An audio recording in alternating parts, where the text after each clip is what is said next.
চাঁপাইনবাবগঞ্জে বীরশ্রেষ্ঠ ক্যাপ্টেন মহিউদ্দিন জাহাঙ্গীর সেতুর টোল আদায় বন্ধের দাবিতে সড়ক অবরোধ কর্মসূচি পালন করেছেন বিক্ষোভকারীরা। সকালে চাঁপাইনবাবগঞ্জ নাগরিক অধিকার আদায় কমিটির ব্যানারে স্ব-ওজ কার্যালয়ের মূল ফটকের সামনে অবস্থান ধর্মঘট করা হয়।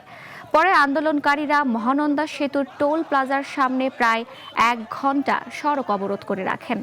এতে সেতুর উভয় পাশে তীব্র যানজটের সৃষ্টি হলে চরম ভোগান্তিতে পড়েন যাত্রী ও চালকেরা। কর্মসূচিতে বিভিন্ন পেশাজীবী ও পরিবহন শ্রমিকেরা অংশ নেন। দাবি আদায় না হওয়া পর্যন্ত আন্দোলন চালিয়ে যাওয়ার হুঁশিয়ারি দেন বক্তারা।